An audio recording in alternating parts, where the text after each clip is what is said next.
You- I need to shave. We've got a family. No. No. I got to shave the goatee. We've got a Oh, family okay. reunion coming up that I got to get this under control for. But yeah, trying to go straight highway patrol mode here. I keep threatening my wife, but she's never seen me without a beard. Um, so she's like petrified that I would be I would traumatize my daughter. So I need to, like, it's been a long time. I need to kind of start fresh, but we'll see. You could go handlebars and some sideburns and just lay down. So you can't really see, but like right here, Yeah, it's kind of like spaced out. patchy, yeah. So Yeah, I could do a real good mustache, yeah. or like a Abe Lincoln, but I'm not. I couldn't pull that off. So Yeah, it's been out since 1865, I man. know exactly. Well, welcome, dude, man.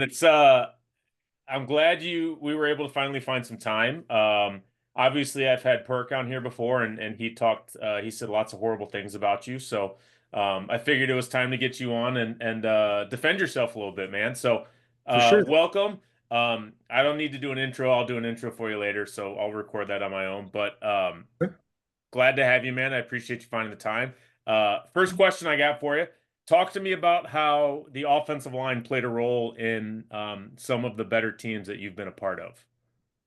I think it's everything. I really think obviously quarterback is the most important position on the field, but the O line is the most important position group. So the teams where I've had a lot of success, both as a play caller and just a position coach, that group really did a good job at working at one. The common link there usually is communication. They do a good job at Hmm. communicating, whether we're huddle or pre-snap, there's a lot of that. And then really, I think we all want the guys that are 6'5", 295, but that's not, feasible. Uh, Right. but it's a tenacity, it's a nastiness, it's a willingness. I used to always joke that if you can get behind five wrestlers, you're probably going to win a lot. Yeah, So they are the most important group and can kind of hide some deficiencies, to be honest with you. absolutely. No, absolutely. And obviously, you being an offensive coordinator, um, offensive line coach is a big hire for you, like how much I guess how much do you put on that guy as an offensive line coach to be his own guy, or do you want him doing things within the structure of what you're doing as an offensive coordinator? Obviously, like, he's not going to change plays or things like that, but do you give him kind of a little wiggle room, when it comes to certain drills, or do you kind of want it, hey, let's stay on this path as opposed to kind of veering a little bit? To me, more than really any group other than kind of the quarterbacks coach, that guy has to be a position expert. Hmm. I think you give that guy as much freedom as he can handle. We're at a point now where we've got a system we really feel comfortable in. Yeah, It's had some success for us, but I think giving that guy just a picture and saying, however you can get to this picture works. Because I'll be the first to admit I don't know as much O line as I should. Far from it. sure, There's guys sure. that do this for 30 years that learn something new. So I think it also, on the back end of that, it's easier for me to learn at times than kids. So while there's terminology I'm comfortable with, we're going to call this an ace, a deuce, a tray. If we get through a season and they're communicating like they're supposed to, and I hear them say, "Hey, we're going to pizza this," no, we're going to silver this. It's easier for me to write that down and learn it, Yeah, because those guys are the ones doing it. And maybe coach said, "Hey, come up with your own term for this," and it's easier for me to know that than it is for me to say, "Hey, here's a bunch of jargon that makes sense to me. You guys have to learn that." So yeah. I I think, I yeah, I love that. I mean, I think I'm a big communication guy myself. So like I always tell kids when we're talking, like I'm kind of like what you just talked about, like, hey, we've got our ace deuce tray, we've got, XYZ, but adapt, turn it. So like for instance, and you made me think of immediately of a story back in 2010. We had a pass protection at Springfield High School called our protections were all colors. And so our big on big was yellow. Well, we played 12 games that year, and yellow eventually turned into Gucci because he had that song, that Lemonade song. right, And yeah, so and so it became Gucci. And so by like week 6, 7, 8, our offensive coordinator was like, "What the hell is Gucci?" And I was yeah. like, "It's yellow protection." And so like weeks 10, 11, 12, he called it Gucci. And so like exactly like you said, it was easier for us just to say, "Okay, that's what that is," than try to, slam it home. No, you have to call it this, and then it's no fun. For sure. Giving those guys ownership makes it a lot easier. They're going to work closer together than any other position group. And I think it also kind of depends on what kids you have. And I don't Yeah. mean body types. I'm talking more like we're in Columbia, Missouri. We're right down the street from Mizzou. They might say, on cloud, on cloud, on cloud. Well, the small school in Tennessee that I was at, they don't know what on clouds are, but Right. they might say John Deere or International, and that clicks. And so as long as they're communicating and those 5 to 8 guys, depending on the rotation, know, Mhm. you know what, man, if you guys are communicating and bodies are being moved, I honestly probably need to step back and watch the show. Right, right. No, it's we as coaches, I talk about this all the time on this pod, but we as coaches sometimes make it harder for the kids than it needs to be. And For and sure. you're right. We need to just take a step back. Um, so Absolutely. I had you send me your bio. You've played college football. Did you know during that time that you wanted to be a coach? When did that kind of click for you that, hey, this is something I want a path I want to go down? So it really was college. Growing up, they're both retired now, but my mom was a police officer and my dad was a fireman. So my entire Oh. childhood wanted to be like dad, wanted to be a fireman. And when I Hmm. got into college, you're getting into the end of the 2000s and there's some financial stuff out there. And he's like, hey, there's gonna be hiring freezes happening. Maybe you need to kind of explore some options. So Right. kind of, I knew I wanted kind of to go that route. But I had the easiest job in America in being a scout team quarterback. I never got hit. I got to throw as many picks as I wanted, and I got Right. to sit in on meetings and learn. And being around our defensive coordinator at the time, Jody Ford, he became the head coach later, and I got to see like, holy crap, you get paid for this. Like you get to go to work, Hmm. work on football, and build relationships. And we all want to make relationships, and it's a different type in college as opposed to high school. But at that point, I was kind of like, this is really cool. Like I don't see myself where I don't want to do football, and if I'm going to get to do it and get paid for it, that's pretty freaking sweet. So. Yeah, no doubt, no doubt. You and I have talked a little bit. I think you and I first started our friendship, I think when you were in Tennessee.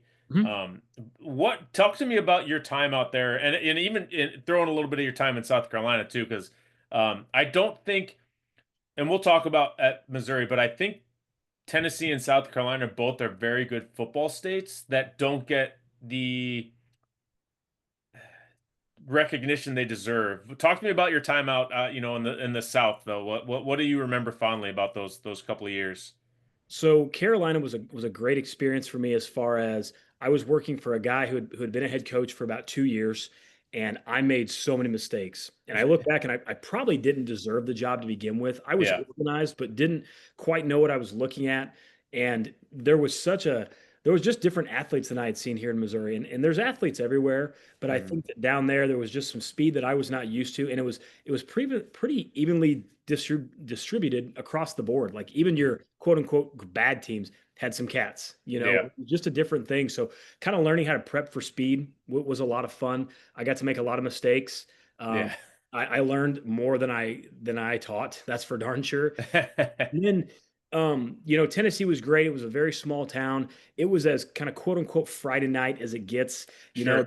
How you did on Friday night was definitely going to be talked about in the parking lot of church on Sunday, and Yeah. whether it was good or bad. So I got to really learn there. We were in central Tennessee and middle Tennessee, so wasn't near the big cities, but I've kind of always viewed Nashville very similar to Kansas City, Memphis very similar to St. Louis. Hmm.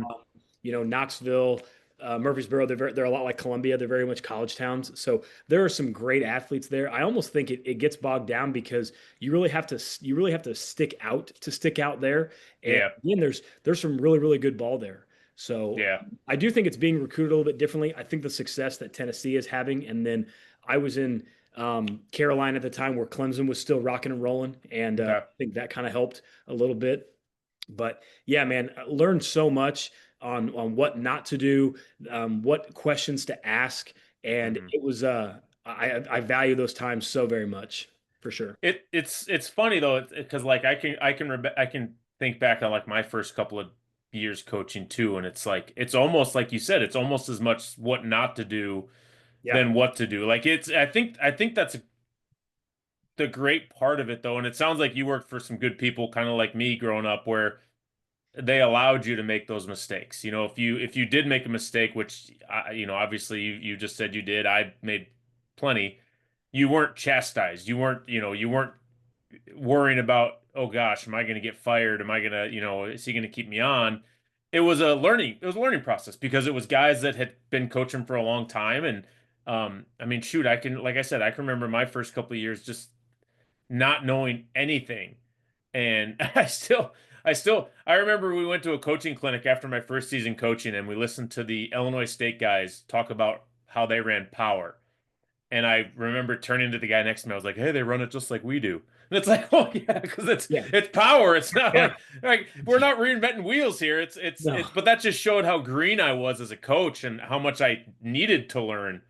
Yeah. And so, I think the biggest thing I learned there, we all get to a point where you're stepping past memorizing into knowing. But I think when we learn these things, especially in the run game, you learn like the ideal world. Like I'm running mhm, power, there's no overhang player to worry about. It's an over front, nothing changes. Like this mhm, is fantastic. Or I called smash against cover two, and the ability to learn what to do when things don't work, or to be able to dissect the problem. I think that's what separates obviously the fan from the coach. Like we all yeah, saw the TFL, but what happened? And it goes beyond, well, it was the D end. It's like again, I saw that, but what made that happen? Did we not scoop? Was the path off? And learning what that mistake is and how to correct it is what I learned in those situations. And I've learned so much from Matt as well. yeah. And we'll talk about Matt here in a second.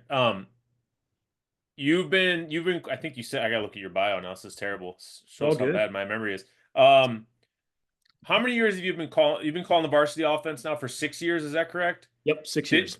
Now were you able to cut your teeth on like the lower levels calling plays? Was that something that you were allowed to do? I was, yeah. So the last job I had before I became a coordinator, I was the JV OC. It was within that system, but I got to put my own call sheet together, and Okay. I was really kind of left alone, which was again a great experience. So Yeah. Yeah. I was the same way. I remember uh I got to call JV offense at my first job. And it was so fun being able to because again we kept it within the structure and within the terminology, obviously. for But it was sure. so much fun being able to think for your own, kind of like we were talking about, like, hey, they're giving us this, I'm gonna do this, and kind of putting together those game plans and thought process throughout it. I mean, it wasn't it wasn't the varsity level, but it was such a good learning experience on how to be a coordinator, like how Yeah. to prepare yourself. Well, it's our Super Bowl. Yeah. Now on Monday nights we do our varsity walkthrough, and then we all go to the JV game and the freshman game, and you stand on the sideline and you're just there, you're a presence, and you're coaching. But like for me, I remember like, man, I got to make sure my haircut's on Saturday because they're closed Sunday, and I got to look good on Monday. Like now I'm like, it's just one more thing to check off the box. But back then, you're Yeah. like, my call sheet good. How am I going to do this? And it's like you're playing in front of 200 parents, not Right. 15,000 people, but Right. you are jazzed for it. It's Oh awesome. yeah. I mean I've got kids that I talk to that still talk about some of those JV plays that we used to run because we went hog wild one year, man, where we were onside kicking. We were running hurry up, no tempo. We were doing all sorts of stuff, like you said, to a capacity crowd of 100 people, Yeah. 75 of which don't even care. They're just there to watch little Timmy wear his uniform. So, Yeah, um, losing all conference votes to win on Monday nights, like exactly, exactly. for But sure. um, so then obviously started calling offense. I You're very active on social media. You guys do a fantastic job. You perk the entire program. But one of the things that you always talk about, and one of the things that you always are tagging, hashtagging is Bear Raid. Yeah. That's kind of who you guys are as a team. When did that begin? When did that what's the origin story? I mean, obviously I know it's air raid themes, but when did the origin story of the bear raid kind of come into play and how much did Perk let you run that with that thing? So it's a funny story. He lets me hashtag it, and I think every time I press tweet, it pisses him off. So Matt built this offense, this wing T offense with air raid passing that you base out of empty, and hmm he built it. Really cut his teeth and took a lot of losses and learned so much and built this probably about 7 years ago. And he Okay. called it the wing raid because it's empty wing T. Well, our mascot here is the Bruins. I liked Bear Raid because it was the Baylor thing, but it was a play on words and it was a cool hashtag. And I really, to me, it was kind of twofold. Number one, I wanted to have something cool for the kids to break down after practice too. Yeah. But I figured if we're going to be here for a while, and this is year three for me, it's year four for Matt, I kind of wanted to have something we could create a standard for.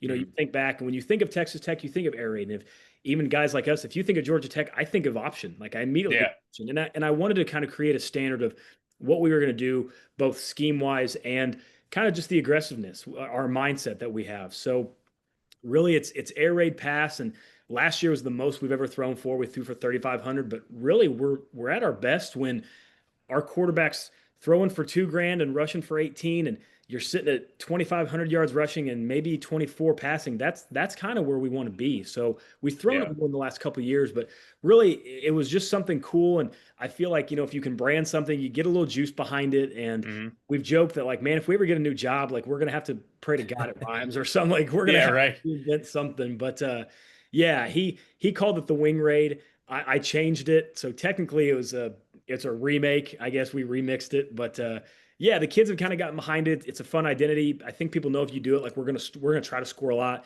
We're gonna Yeah. be aggressive, and yeah. So just like everything we do, man, we steal it. No, So but I think it's awesome. And again, like you said, like kind of like the theme of this pod right now, it's making it fun for the kids. And yeah, if they love it, you could call it the dog ray, whatever. I mean, as long as they love it and get behind yeah. it, I think it's gonna work. And obviously for you guys have had such good success the last couple of seasons. It's worked a ton. Um, what were you offensively before that? Like what did you kind of what did you Yep. guys I guess what did you guys run at in college, and then what have you kind of run throughout up until, getting to Missouri? Yeah, so when I was in college, I was running the scout team, which was great because the conference was full of a bunch of offenses. But the Got to but do our everything, true, yeah. but our true offense was flex bone, and I mean we're talking you veer one, you midline a three, 3 steps to get down and read the five and pitch the nine, and you're running trap and stepping off the midline. So Hmm. kind of learned the intricacies of that a little bit.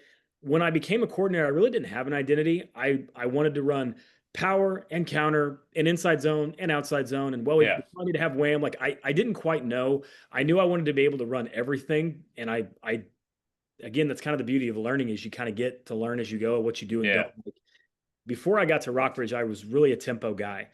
We were kind of 11 personnel. It was a small 3A school where we were going to be the only school that tempoed.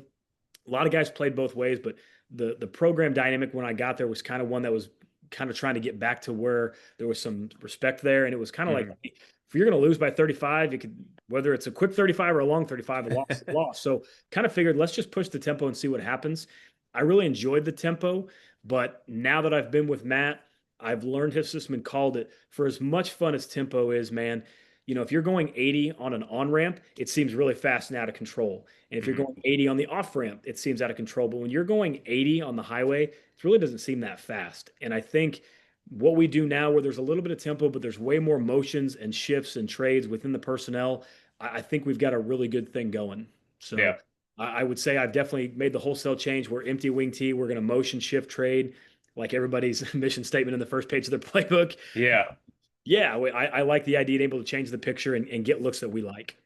Do you have you ever talked about like kind of throwing in some of those flex bone type things to what you guys run? Like have you ever sat in a meeting and said, "Oh, what would really be good here would be, quarterback counter or quarterback trap or things like that." Like have you ever kind of thrown that gasoline on the fire?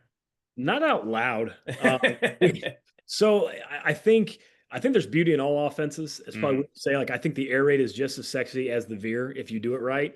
Hmm. What Coastal Carolina was doing years ago was super fun to watch. And then you see Georgia Tech now where they're running so much Q counter. The athlete we have at quarterback now, we're going to be easing away from D gap RPOs, and if we do RPO, it'll be a C gap guy. Like we'll Hmm. look more triple-ish. We'll look more Nick Marshall Auburn as opposed to Jarrett Stidham Auburn. So Sure. um, I think there's a place for it. I think anytime you can play 11 on 11 and the Q is involved in the run game, it's a great thing. Yeah. So I also think it's something that you can't really dabble in. If you're a gap team and a hardcore gap and you dabble in zone, I really question how much success you're having. And if you're a team that's like, yeah, we do all this and we just triple a little bit, that's kind of scary. Like, it's just scary because there's Right. different pieces. And you practice it twice on Tuesday. Is it really ready for second down on Friday? So Yeah. as this young quarterback grows, I could see us adding a little bit more of the option pieces. But yeah, we're definitely going to run him for sure. So That's no, that's like those guys I see on social media all the time. They're like, yeah, we run inside zone, outside zone, power, counter, buck sweep, yeah, duo, crap. flex. It's like what? It's like no, you don't. What are you really good at? Because like you said, you can't be. It sounds like There's nothing. yeah, Yeah, exactly. It sounds like you try to throw whatever you can at the wall and see what sticks, and a lot of times not much is sticking. So be yeah, good at what you're good at. I agree with you 100% on that. Like don't and you guys are the same way. Don't force, like you just said, you're not going to be a good D gap RPO team. Well, don't force the kid to run that stuff then. Like put him sure. in comfortable spots, make the team better because he's more comfortable because he's the one touching the ball every play. And you'll be surprised at the amount of success you probably will have when you start doing that. Yeah, when I've gotten to study and I've somewhere in one of these boxes I've got the old Delaware Wing T book. I kind of Hmm. fell in love with the if then process of having answers because I think sometimes if as long as you're good within those, having an answer to what you do, as long as Hmm. it's staying in the same family, you talk about keeping it simple for the quarterback. I think that's paramount. As much as you can keep it simple for the O line, if you can make the front side of power, counter, and even kind of sort of trap look the same, and we're using the same communication, that's just as huge to me, I think, because Yeah. that changes so much faster. Yeah. Have you ever seen the Paul Johnson document about he's got like five, like kind of like you talked about with Delaware Tubby Raymond, he's got like five what ifs when he was running the veer at the triple option at Georgia Tech and Navy, and it was like if the defense is doing this, you're gonna rerun this or this. If they're doing this, and it's just like, but that's also why like his play sheet was like that, like Yeah, like it was like this, and it was like just yeah, crazy to me because I don't know what your play sheet looks like, but I've seen guys that have giant things. I the needed a sheet of paper. Like yeah, now it's two-sided, but I yep. needed a sheet of paper where my because my brain would get too cluttered. So I don't know. Are you a big giant three-page menu guy or? I wish, man, I wish we had the All Star Slam on there. No, so I'll have I have a copy of the wristband on there. Uh-huh. Got a couple of things that are a little wordy that I need to make sure that I spit the whole thing out because if I miss a piece, it does impact the Yeah. play. And then something I started doing years ago in the top left-hand corner, I put a black box of do not call. And whether it's something that looks like crap, something we are intentionally not practicing that week, but if we haven't repped smash all week and you come out and cover two, smash could be the answer. But if it's in that box, I'm not going to call it because all Right. of a sudden the 15-year-old is going to forget and it's my fault. But man, mine's a laminated piece of paper. I take some notes on it, but kind of like you, like we want to have some answers built in. And really, if you're looking on your call sheet too much, you're searching for answers. That's not a good thing, Right. And then it feels Well, very that's like it's third and long and you're on the headset. It's like, what do you guys got? We're not a good. Turns out not a lot of people are good at third and long. It's kind of a tough down. yeah. Everybody's a fan of being like, it's all you, dude. When you get into those situations, and there's no such a lonelier feeling than that. Right, For exactly, sure. exactly. For All right, sure. man. Well, last question I got for you, then I'll get you back out of here. If you could build a Mount Rushmore of offensive linemen from guys you coached, guys you played with, or guys you're a fan of, just watching the game, who would be on that five-man offensive line? Oh gosh. So I played with a kid. He's my age. We graduated together. We grew up playing ball. His name's Lucas Ficken. Lucas is now he lives a bit in our hometown. He's married. Has a beautiful family. He was an absolute a-hole. Like was just nitty gritty. Just got it done. Was a wrestler. Had that mindset of just getting it done. Could take a chewing and just move on. Yeah. Lucas was an absolute dude. We've got the Bash brothers right now. Barrett Armbruster's our left tackle, and Isaac Gottman's our left guard. They combo really well together. They both love screens because they get to punch somebody in the spine. Like they're just fired up to do that. There's always a little extra with them. They're playing through the very distant echo of the whistle, but I Yeah. also know that they have their back and my back and our players' back. Those guys are just dogs. Um, Gosh, Chase Terry at Blue Springs South, man, he was about 180-pound guard, and he'd get out there in his no-show socks at practice, and I'm like, this dude looks like a running back, and pulled with tenacity, was incredibly intelligent. There was probably times he was making front side combo calls from the backside because Yeah. he was trying to move one step ahead.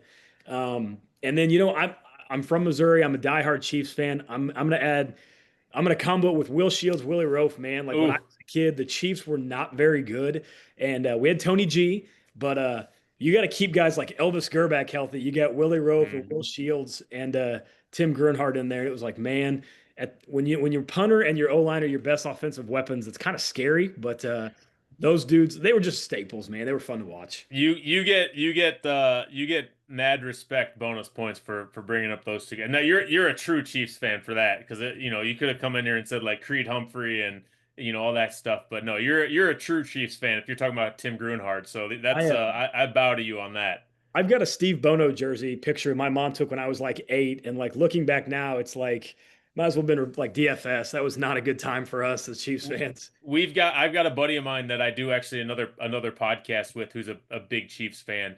Yeah, He wore number 17 because of Dave Craig. Dave So Craig. so like that's how big of a Chiefs fan he That's is. that guy's seen some stuff, man. That guy did some tours for Oh sure. man, that's no doubt. That Well, is before I get you out of here, or before you leave, do me a favor, drop your Twitter handle for everybody, and anywhere else they can find you if they want to talk some ball about the Bear Raid. Yeah, absolutely. So it's just it's at Coach A Harrell and then 11. That was my number in high school. Coach, thank you for everything. It was so fun to get to meet you. I was always just in awe of what you guys did. I was very like intimidated to see the quality you guys were putting out with the Hog Chat. I'm like, crap, I don't know any of that. And you've been so approachable. You've been a guy that I've vented to about some stuff when it comes to Yeah. just the off the field parts of coaching. You're making our profession better. It's cool to see your journey and Toneth and to see your daughter I, growing up and your wife, man, like you are absolutely killing life. So thank you for what you do for all of us. I appreciate you, man. There's nothing better than getting a voice message from Alex Harrell that starts with Toneth. I'm, Those are the best. So I'm probably in traffic. So yeah, you're going to get it. no, I love him, man. Thank you again. Thanks for coming on, dude. It's great to put a face to a name because you and I have talked for so much over the last decade, probably. So Sure. this was a long time coming. Let's not wait another decade before we do it again. But Let's pick it up. wish you guys nothing but the best. Hope you guys have a great season, and looking forward to talking with you again soon, man. Absolutely, man. I appreciate you. All right, buddy. Take care.